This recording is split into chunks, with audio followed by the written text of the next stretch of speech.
রাস্তায় যেন আর যানবাহনের অভাব দেখা দিয়েছে। ফোনে ক্যাব বুক করতে গিয়ে একটাও ফাঁকা ক্যাব পাওয়া গেল না, সব আগে থেকেই বুকড। অগত্যা মনে মনে ভাইকে কটু কথা শোনাতে শোনাতে আয়েশা ভার্সিটির দিকে এগিয়ে যেতে লাগলো। সাভাস ওকে প্রায় অর্ধেক রাস্তায় নামিয়ে দিয়ে গেছে। ভার্সিটিতে আস্তে আস্তে আয়েশার জিহবা বাইরে বেরিয়ে আসার উপক্রম হলো। হাঁটুতে হাত রেখে জোরে জোরে কিছুক্ষণ শ্বাস নিয়ে ক্লাসের দিকে ছুটে গেল ও। ক্লাসের সামনে এসে ওর কদম থেমে গেল।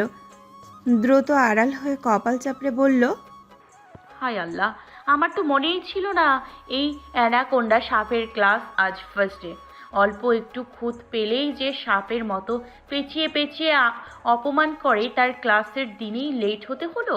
ছে, জীবনটাই শেষ। বুক ভরে সাহস নিয়ে আয়েশা মুখটা একটু হাসি হাসি করে ক্লাসের সামনে এসে অত্যন্ত শীতল গলায় বলল। May I coming sir? পুরুষালী ভরাট কণ্ঠস্বর ভেসে আসলো। No, you can't. হাতের ঘড়ির দিকে তাকিয়ে ভ্রু কুচকে বলল। You are 20 minutes late. কান ধরে বাইরে দাঁড়িয়ে থাকো। আয়েশা অনুরোধ করে বলতে লাগলো। নো এক্সকিউজ, যা বলছি তা শোনো। আয়েশা হতাশ হয়ে ক্লাসের একদিকে তাকালো, যেখানে সাভাস বসে আছে। ও তাকাতেই সাভাস ওকে জিহবা দেখালো। আয়েশা কটমট দৃষ্টিতে ওর দিকে তাকিয়ে থাকলো। হঠাৎ সাভাসের চুলের দিকে তাকাতেই ওর কুঞ্চিত ভ্রুযুগল শুরু হয়ে এলো। সাভাসের চুলে এখনো সেন্টার ফ্রুট লেগে আছে। তা দেখে আয়েশার প্রচণ্ড হাসি পেল। হঠাৎ স্যারের দিকে নজর যেতেই ওর চটজলদি ক্লাসের দেওয়ালে ঠ্যাস দিয়ে কান ধরে দাঁড়িয়ে থাকলো। বিড়বিড় করে দাঁতে দাঁত চেপে বলতে লাগলো।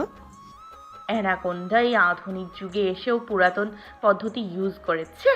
কোথায় একটু এক্সট্রা ক্লাস করাবে, তা না কান ধরিয়ে দাঁড় করে রাখলো যত সব। ক্লাস শেষে সবাই এক এক করে বাইরে যেতে লাগলো। সাবাস আয়েশার কাছে গিয়ে ওর মাথায় একটা টোকা মেরে বলল। এইভাবে তোকে ভীষণ মানিয়েছে, দাঁড়া তোর একটা ছবি তুলে। বলেই ফোন বের করে সাবাস ছবি তুলতে নিলেই আয়েশা ওর ফোন কেড়ে নিয়ে ডাস্টবিনে ছুঁড়ে মেরে বলল। অলরেডি মেজাজ খারাপ, আর খারাপ করবি না। সাবাস। সাবাস ডোন্ট কেয়ার ভাব নিয়ে ডাস্টবিন থেকে নিজের ফোনটা তুলে অন্যদিকে চলে গেল। আবারও সাবাসের চুলের দিকে নজর যেতেই আয়েশা জোরে হেসে উঠল, হাসতেই থাকলো। এমন সময় ক্লাস থেকে ওর অ্যানাকন্ডা স্যার বেরিয়ে আসলো। ওকে হাসতে দেখে ভ্রু কুচকে গম্ভীর গলায় বলল। আজকালকার স্টুডেন্টদের একটু লজ্জা নেই। ক্লাসের বাইরে কান ধরা অবস্থাতেও এভাবে হাসছো? নিজেকে পরিবর্তন করো। কথাটা বলে সামনের দিকে এগিয়ে গেল। আয়েশা পেছন থেকে বলতে লাগলো। আজকালকার টিচারদেরও বলিহারি। কোনো কারো সমস্যা থাকতেই পারে, একটু লেট হতেই পারে, তার জন্য এভাবে সবার সামনে অপমান করে কান ধরিয়ে রাখতে হবে? বিজয় আহমেদ রাবিশ স্যার। বারিশ ওর বলা কথাটা শুনলো কিনা বোঝা গেল না। নিজের স্বাভাবিক গতিতেই সামনের দিকে এগিয়ে যাচ্ছে ও। সেদিকে তাকিয়ে আয়েশা মুখ ভেঙচি কেটে বলতে লাগলো। এদিকে আমার হাফ মেন্টাল ভাই, অন্যদিকে এই অ্যানাকোন্ডার সাপ। ড্রয়িং রুমে বসে সবাই গভীর মনোযোগে সামনের দৃশ্যের দিকে তাকিয়ে আছে। সিনু সাবাসের চুল থেকে সেন্টার ফ্রুট ছাড়ানোর চেষ্টা করে যাচ্ছে সে কখন থেকে। সরিষার তেল দিয়ে বহু কষ্টে কিছুটা চুল থেকে ছাড়াতে সক্ষম হয়েছে। সম্পূর্ণটা তুলতে আরও পরিশ্রমের দরকার।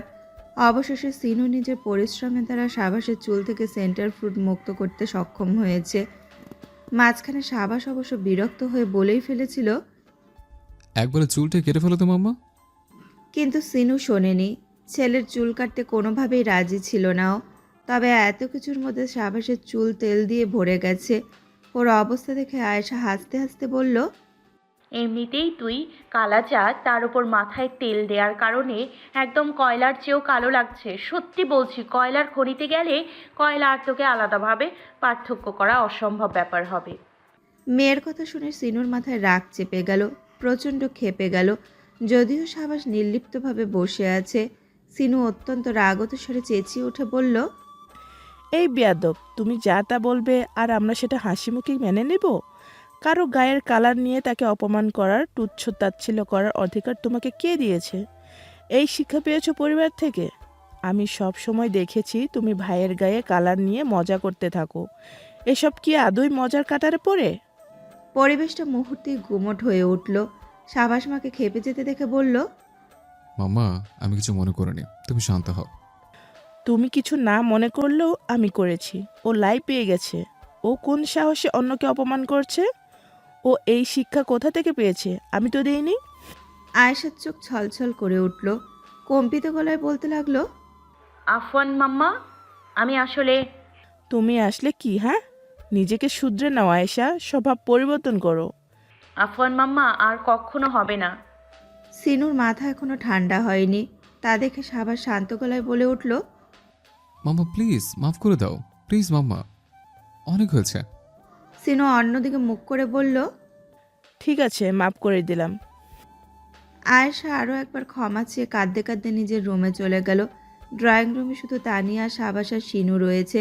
শাহনাজ আর তুষার ডিনার শেষ করে নিজেদের রুমে চলে গেছে। সাবাস বোনের গমন পথের দিকে তাকিয়ে বিড়বিড় করে বলতে লাগলো, আজ সবার থেকেই ধমক খেলে। আয়েশা বিছানায় আধশোয়া হয়ে বসে কোলে একটা বালিশ ধরে কান্না করছে। হঠাৎ দরজায় টোকা পড়তেই আয়েশা কান্না থামিয়ে সেই দিকে তাকালো। সাবাস মাথা সামান্য ঢুকিয়ে বলতে লাগলো, আসে, নাকি আমি কালাচাঁদের জন্য আসতে দিবে না? আয়েশা তৎক্ষণাৎ বলে উঠল, আফওয়ান সাবাস, আমি ওভাবে বলতে চাইনি, আমি তোকে অপমান করতে চাইনি। সাবাস ভেতরে প্রবেশ করে ওর দিকে এগিয়ে আসতে আসতে বলল। হয়েছে, চুপ কর। সাবাসের হাতে খাবারের প্লেট ও আয়েশার সম্মুখে বসে পড়ল। তারপর এক লোকমা খাবার ওর মুখের সামনে ধরে বলল, নে খা। রাগ করে না খাওয়ার অভ্যাস তো তোর আদিকাল থেকে। এই সাবাস থাকতে তার হচ্ছে না, বুঝলে? আয়েশা আবারও ক্রন্দনরত কণ্ঠে বলতে লাগলো। সত্যি বলছি সাবাস, আমি তোকে অপমান করতে চাইনি। সাবাস বিরক্তিতে অকারান্ত উচ্চারণ করে বলল, জানি আমি। এসব মেলোড্রামা বাদ দিয়ে চুপচাপ খেয়ে নে তো বল। আয়েশা ক্রন্দনরত মুখে হেসে উঠল আর ভাইয়ের হাতে খাবার খেতে লাগলো। দরজার সামনে দাঁড়িয়ে এসব দৃশ্য দেখে সিনু মুচকি হাসলো। ওর হাতেও খাবার। তখন মেয়ের সাথে একটু বেশি রাগারাগি করে ফেলেছিল, তাই ঠান্ডা মাথায় কথা বলতে এসেছিল। কিন্তু এসে সামনের দৃশ্য দেখে ওর মন ভরে গেল। ভাই বোনকে একলা রেখে ও নিচে চলে গেল। সাবাস খাওয়ানোর পাশাপাশি বলতে লাগলো, শোন, বেশি খুশি হয়ে যাস না আবার। আমি ফাও তোকে খাওয়াতে আসিনি। তুই এখনই আমার মাথায় শ্যাম্পু করে দিয়ে আমার মুখের কালা কালা ভাবটা একটু সামনা সামনা করে দে। রাত 10টার দিকে দুই ভাই বোন বাথরুমে অবস্থান করছে। সাবাস কাঁধে একটা তোয়ালে রেখে বলতে লাগলো, ভালো করে শ্যাম্পু দিবি। আর হ্যাঁ, এক ফোঁটা পানি কিংবা ফ্যানা যেন আমার টি শার্টে না লাগে। আয়েশা মুখ ভেঙচি কাটলো, কিন্তু কিছু বলল না। প্রথমে মাথাটা ভিজিয়ে নিয়ে শ্যাম্পু মাখাতে লাগলো। আলতো করে মাথায় মাসাজ করে দিতে লাগলো। সাবাস ভ্রুকুচকে বলল, তোর হাতে শক্তি নেই? নিজ হাতে খাইয়ে দিলাম, তাও শক্তি হলো না। একটু জোরে শ্যাম্পু করে দে না, গাধা। আয়েশা এবার সর্বশক্তি প্রয়োগ করে সাবাসের মাথায় হামলা চালাতে লাগলো।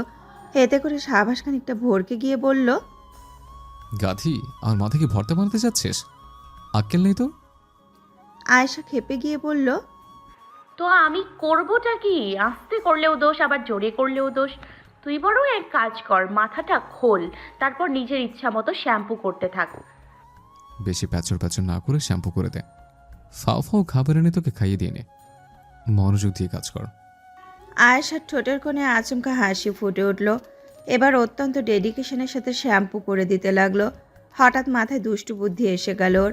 মাথার ফেনা হাতে নিয়ে সেটা সাবাসের গালে মাখিয়ে দিয়ে বলল, উই, একদম 80 বছরের হ্যান্ডসাম বুড়ো লাগছে। সাবাস কঠিন দৃষ্টিতে ওর দিকে তাকিয়ে বলল, আয়সার বাচ্চা, তোকে বলেছি না আমার কাছে যেন ফেলা না লাগে। তাই বলে আয়েশা সাবাসের সারা শরীরে ফেনা ছিটিয়ে দিল। সাবাস চটজলদি বসা থেকে উঠে দাঁতে দাঁত চেপে বলল, আয়সার বাচ্চা, তোকে তো আমি। সাবাস ও আয়েশা সারা শরীরে ফেনা ছিটিয়ে দিল। আয়েশা হতভম্ব হয়ে গেল।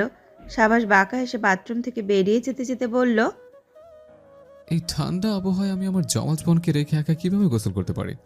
ঘোরও অন্যায় হয়েছে তো। তুইও গোসল কর কেমন। বলেই সাবাস ওর রুম থেকে বেরোতে ধরলেও কিছু একটা ভেবে ফিরে এসে বলল, আরেকটা কথা, তোর বিয়ে আমার মতে একটা কালাচানের সাথে হবে, দেখে নিস। এটাকে আবার অভিশাপ ভাবিস না। এটা আমার পক্ষ থেকে তোর জন্য দোয়া। প্রতিদিন নামাজে আমি তোর জন্য এই দোয়াই করি। কথাটা বলে সাবাস দোতলা থেকে 3তলায় চলে গেল। অন্যদিকে ফ্যানায় মাখামাখি হয়ে আয়েশা ওর দিকে কটমট দৃষ্টিতে তাকিয়ে থাকলো। পড়াশোনা কমপ্লিট করে তুবা বিছানায় গা এলিয়ে দিল। হঠাৎ ড্রেসিং টেবিলের দিকে নজর যেতেই ওর মুখে হাসি ফুটে উঠল। স্বাধীনের রুমালটা অযত্নে পড়ে আছে। তুবা বিছানা থেকে নেমে সেদিকে এগিয়ে গেল। রুমালটা হাতে তুলে বলতে লাগলো, ঝগড়া কমপ্লিট করতে না পারলেও আপনাকে অন্যভাবে হেনস্থা করতে পেরে আমি গর্বিত। তবে রুমালটা আপনার পকেটে রাখতে পারলে পৈশাচিক মজা পেতাম। যাকে ব্যাপার না। কিছু একটা ভেবে তুবা রুমালটা নিয়ে বাথরুমে চলে গেল। তারপর খুব সুন্দর করে নিজের হাতে রুমালটা ধুয়ে দিতে লাগলো। যদিও ওয়াশিং মেশিন ছিল, আজ কেন জানি নিজ হাতে ধুতে ইচ্ছে করলো। ধোয়া শেষে তুবা হেয়ার ড্রায়ার দিয়ে রুমালটা শুকাতে লাগলো। নিজের কাণ্ড দেখে তুবা নিজেই নিজেকে ব্যঙ্গ করে বলতে লাগলো, বাহ, क्या सीन है। হেয়ার ড্রাই দিয়ে ভেজা চুলের জায়গায় ভেজা রুমাল শুকানো, বাহ। রুমালটা শুকিয়ে তুবা রুমালটার ওপরে সুই সুতা দিয়ে কিছু একটা করতে লাগলো। করা শেষে হেসে উঠে বলল, যার রুমাল তার নাম তো লিখতেই হবে, তাই না সাইকো সাহেব? তুবা রুমালটা নিয়ে বিছানায় গিয়ে শুয়ে পড়ল। তারপর রুমালটার দিকে তাকিয়ে মুচকি মুচকি হাসতে লাগলো। হঠাৎ হুঁশ ফিরতেই ও থতমত খেয়ে গেল। গলা খাকারি দিয়ে নিজেই নিজেকে বুঝ দেওয়ার জন্য বলতে লাগলো, এটা উনি আমাকে গিফট দিয়েছেন। গিফট পাওয়া জিনিস আমি কেন অবহেলায় রাখবো, তাই পরিষ্কার করেছি। আর রুমালটা সৌন্দর্য বৃদ্ধি করার জন্য তার উপর একটু নকশা করেছি। তোবার ভিতর থেকে হঠাৎ একজন সত্তা বলে উঠল, নকশা তো করিসনি, সাইকো লিখেছিস। লিখেছি তো কি হয়েছে? আরে যেন বুঝতে পারি যে এটা সাইকো সাহেবের থেকে পাওয়া গিফট। অন্য গিফটে তো আগে কখনো লিখিসনি, কারণ ওরা সাইকো ছিল না। তা মেনে নিলাম, কিন্তু রুমালটার দিকে তাকিয়ে হাসছিস কেন? আজব, আমার দাঁত, আমার মুখ, আমার গাল, আমি হাসবো, তাতে তোর কি রে? এই স্বাধীন দেশে কি আমরা এটাই চেয়েছিলাম? আমরা কি এই স্বাধীনতা চেয়েছিলাম যেখানে হাসার অনুমতি নেই? সত্তাটা বাঁকা হেসে বলল, কি বললি? স্বাধীন? স্বাধীনতা? তোবা বিরক্ত হয়ে চাপা আর্তনাদ করে বলল, বেরিয়ে যা বেয়াদব, এক্ষুনি বেরিয়ে যা, নয়তো এর হিসাব আমি পরকালে গিয়ে নিব। মাম্মা, আমি নীরবের সাথে আজকে একটু কলেজ শেষে ঘুরতে যাব, তাই ফিরতে দেরি হবে। শাহনাজের কথা শুনে শিনু বলল, আচ্ছা ঠিক আছে, তবে বেশি দেরি যেন না হয়। সাবধানে থাকবে, ঠিক আছে? ওকে মাম্মা। শাহনাজ খুশি মনে যেতে ধরতেই শিনু পুনরায় বলে উঠল, ও হ্যাঁ, নীরকে আমাদের বাসায় নিয়ে এসো। কতদিন থেকে মেয়েটাকে দেখি না। রাইমা আর নাভিন ভাইয়ের সাথে আমি কথা বলে নেব। শাহনাজ সম্মতি জানিয়ে খুশিতে ছুটতে ছুটতে সদর দরজার দিকে এগিয়ে গেল। হঠাৎ অভ্যাসের দাস হয়ে ধুরুম করে চিৎপটাং হয়ে পড়ে গেল। সিনু দৌড়ে ওর কাছে গিয়ে ওকে তুলল। শাহনাজ 32টা দাঁত বের করে হাসছে। সিনু গম্ভীর মুখে মেয়ের দিকে তাকিয়ে বলল, তোমার গায়ে লোশনের জায়গায় সিমেন্ট মাখানো উচিত ছিল আমার, তাতে যদি একটু শক্তি পাও। শাহনাজ এখনো 32 পাটি দাঁত বের করে হাসছে। তা দেখে শিনু বলে উঠল, দাঁত বন্ধ করে নিজের চিটপাটাং হয়ে যেখানে সেখানে পড়া বন্ধ করে দাও, বুঝলে? আয়েশা আসতেই শাহনাজ আপুকে নিয়ে ড্রাইভার আঙ্কেলের কাছে চলে গেল। সাবাস নিচে নামতে নামতে বলল, সে যে আবারও পড়ে গেছিল নাকি মাম্মা? শিনু হতাশ শ্বাস ফেলে বলল, হ্যাঁ। সাবাসও দীর্ঘশ্বাস ফেলল। অতঃপর মায়ের দিকে তাকিয়ে বলল, আচ্ছা মাম্মা, রাইমা খালামুনের সিলেট থেকে ফিরেছে? কাল বিকেলেই চলে এসেছে। নীরের সাথে শেহনাজ আজ ঘুরতে যাবে। সেই খুশিতে আটখানা হয়েই ও তো উল্টে পড়লো। সাবাস ভ্রু কুচকে বলল, ঘুরতে যাবে মানে? ওরা কোথায় যাবে? কার সাথে যাবে? কিভাবে যাবে? তুষার সাবাসের পাশে এসে বলল, ভাই এক এক করে প্রশ্ন কর, বড় মাকে নিঃশ্বাস তো নিতে দে। শিনু হেসে উঠে বলল, সমস্যা নেই, ড্রাইভার চাচার সাথেই যাবে। সাবাস বিড়বিড় করে বলল, ড্রাইভার আঙ্কেলের ওপর না জানি আজ কি লেভেলের অত্যাচার করে এরা। একবার তো ওদের ঘুরতে নিয়ে গিয়ে আমি ফ্যাসাদেই পড়ে গিয়েছিলাম। ওরা জেদ শুরু করেছিল কুত্তার পিঠে চড়ে বেড়ানোর জন্য। শেষে ঠাটিয়ে দূরে করে চর মেরে ফেরত এনেছিলাম। স্বাধীনের সাজেস্ট করা মেডিসিন খাওয়ার পর থেকেই তোবা নিজের মধ্যে একটু উন্নতি অনুভব করছে বইকি। ভার্সিটির ক্লাস শেষে আয়েশার সাথেও ক্যাম্পাসে বসে আছে। পিঠাপিঠি বয়সের হওয়ায় ছোট থেকে আয়েশা আর তোবার সম্পর্ক অনেক গাঢ়। ওরা বলতে গেলে বেস্ট ফ্রেন্ড কিংবা আপন বোনও বলা যেতে পারে। আয়েশা দীর্ঘশ্বাস ফেলে বলতে লাগলো, তুবারে এই পড়াশোনা আর সহ্য করতে পারছি না। কবে না জানি আমার জানটা ফকাত করে উড়ে যায়। তোবা মুচকি হেসে বলল, এতটাও জটিল না যতটুকু তুই বলছিস। তুই তো বলবি, কারণ তুই তো ক্লাসের টপার। টপ টেনে তোর স্থান। আর আমি কোনো মতে গড়াগড়ি দিয়ে পাশ করে স্টুডেন্ট। আরে আপু এভাবে বলছিস কেন? তুইও অনেক ট্যালেন্টেড। হয়েছে, চাটু মারতে হবে না। আমার সব থেকে খারাপ লাগে কী ভেবে জানিস? ওই অ্যানাকোন্ডা স্যার সাবজেক্টে আমার নলেজ জিরো, আর সেই সুযোগে ওই বেটা আমাকে যখন তখন ক্লাসের সবার সামনে অপমান করে। সাবাস ভাইয়া না তোদের ক্লাসের টপ স্টুডেন্ট, তার কাছ থেকে সাহায্য নিতে পারিস না? আয়েশা মুখ ভেঙচি কেটে বলল, ওর থেকে সাহায্য নেওয়ার চেয়ে অপমান সহ্য করা ভালো। আমি পড়াশোনা কম পাওয়া এতটাও দুঃখ লাগে না যতটা দুঃখ লাগে সাবাসের রেজাল্ট দেখে। ও কেন ক্লাসের সেকেন্ড পজিশনে থাকতে গেল? তোবা হাসতে লাগলো। এমন সময় পাশের কিছু মেয়ের কথা ওদের কানে আসলো। বাড়ির স্যার কি সিঙ্গেল? সিঙ্গেল হলে আমি চান্স মারবো ভাই। সিঙ্গেল থাকলেও তোকে পাত্তা দিবে না। বারিশার স্ট্যান্ডার্ড উচ্চ লেভেলের, যেমন আমি। নিজেকে নিয়ে খুব গর্ব তাই না? তোর দিকে তো চোখ তুলেও তাকাবে না, কারণ তোর মুখ দেখলে বমি এসে যাবে বাড়ির স্যারের। ওদের কথোপকথন শুনে আয়েশার চোখ মুখ কুঁচকে গেল। তোবাকে উদ্দেশ্য করে বলতে লাগলো, কোনো ইয়াং স্যার দেখলেই এই মেয়েগুলো স্যাস্ত্রামো শুরু করে দেয়। এদের টেস্ট এত নিচু মানের কেন? ছে! তোবা দুষ্টু হেসে বলল, কেন তোর পছন্দ হয় না আপু? আয়েশা মনে হচ্ছে জীবনের সবচেয়ে কুৎসিত কোনো প্রশ্নের সম্মুখীন হয়েছে। এমন একটা ভান করে বলল, আমাকে পাগলা কুত্তায় কামড় দিয়েছে নাকি? নিজের টেস্ট এত নিচুতে নামাতে চাই না আমি।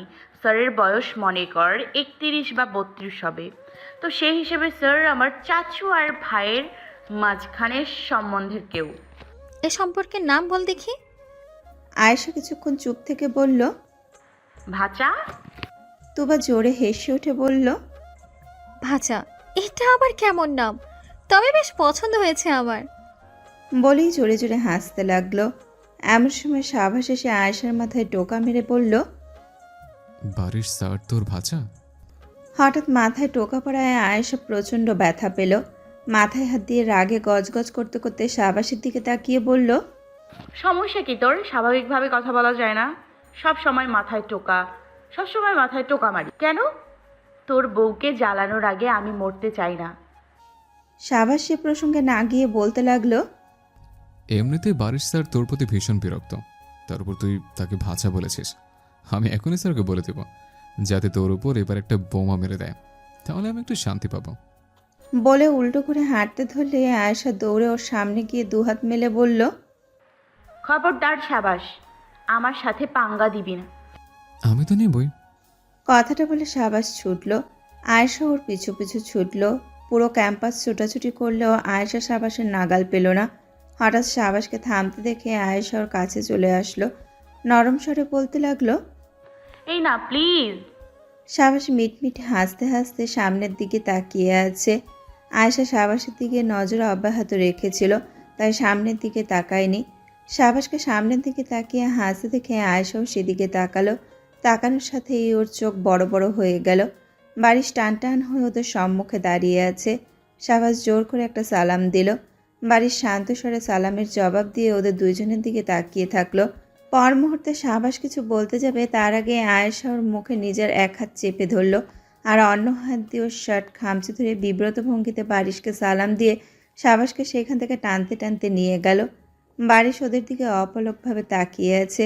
কিছু দূর যেতেই সাবাস নিজেকে আয়েশা থেকে ছাড়িয়ে নিয়েছে। অতঃপর আয়েশার মাথায় টোকা মেরে কিছু বলতে লাগলো, আর প্রতিক্রিয়া হিসেবে আয়েশাও সাবাসের গাল টেনে ধরল। এইসব দৃশ্যই বারিশ দেখতে লাগলো যতক্ষণ পর্যন্ত না ওরা অদৃশ্য হলো। সাবাস নিজের রুমে সামান্য এক্সারসাইজ করে নিজের ঘরমাক্ত শরীরটা ঠান্ডা করার জন্য দোতলার ব্যালকানির দিকে চলে গেল, কারণ ওইখানে সবচেয়ে সুন্দর বাতাস পাওয়া যায়। ওই ব্যালকানির সামনে অনেক ফুল গাছ রয়েছে। ব্যালকানির দিকে এগিয়ে যেতে ধরতেই হঠাৎ করে সুমধুর রিনরিনে হাসির আওয়াজ ওর কানে ভেসে আসলো। সাবাসের কদম থেমে গেল। পায়ের দিক পরিবর্তন করে ও ড্রয়িং রুমের দিকে এগিয়ে যেতে লাগলো। ড্রয়িং রুমে আসতেই দেখতে পেল সবাই মিলে কাউকে ঘিরে গোল হয়ে বসে গল্প করছে। সাবাস ব্রুকুচকে উকি ঝুঁকি দিতেই একটা মায়াবী মুখবিবর ওর চোখের সামনে ভেসে উঠল। এক পা করে সেই দিকে এগিয়ে যেতে লাগলো। বেছে বেছে নীরের সামনে সোফায় গিয়ে ধপ করে বসে পড়ল। কারো আগমনে সবাই চকিতে পিছু ঘুরে তাকালো। বাকিদের চোখকে অবজ্ঞা করে সাবাস নির্দিষ্ট চোখের মালিককে উদ্দেশ্য করে বলল। কেমন আছিস নাকি? ছেলেটা কেমন কাটলো এই কয়দিন? নীর মুচকি হেসে বলল। আলহামদুলিল্লাহ ভালো আছি ভাইয়া, সিলেটে ভালোই কেটেছে দিনগুলো। আচ্ছা। বলে সাবাস নিজের ফোন ঘাঁটতে লাগলো। ওর পরনে টি শার্ট, যেটা ওর ঘামের কারণে শরীরে চিপকে আছে। কপালেও ফোঁটা ফোঁটা ঘামের দর্শন পাওয়া যাচ্ছে, কিন্তু ওর ঠোঁটের কোণে লেপ্টে আছে অস্পষ্ট হাসি। আয়েশা ওর দিকে তাকিয়ে ভ্রু কুঁচকে বলল। তোর না আড্ডা অপছন্দ? তাহলে এখানে কি করছিস? ভাগ এখান থেকে। সাবাস মনে চোখ নিবদ্ধ রেখেই বলতে লাগলো। আমার ইচ্ছা, আমি যেখানে মন চাই সেখানে গিয়ে থাকবো। দরকার পড়লে গাছের ডালে ঝুলে বাদরের সাথে সেলফি তুলব। দরকার পড়লে সরকারের পিঠে চড়ে সমুদ্রপথে বাড়ি দিব। আগ্নেয়গিরির লাভায় ডিম ভেজে খাবো। পাখির সাথে সুখ দুঃখের আলাপ করব। তাতে তোর কিরে বাল? সাবাসের কথা শুনে আয়েশা ব্যতীত সকলেই হেসে উঠল। আয়েশা দাঁতে দাঁত চেপে বলল। বলদ। হাসিবাদ দিয়ে শাহনাজ নীরকে বলল। তুই দিন দিন এত সুন্দরী হয়ে যাচ্ছিস কিভাবে? তুষার শাহনাজের কথার পিঠে বলে উঠল।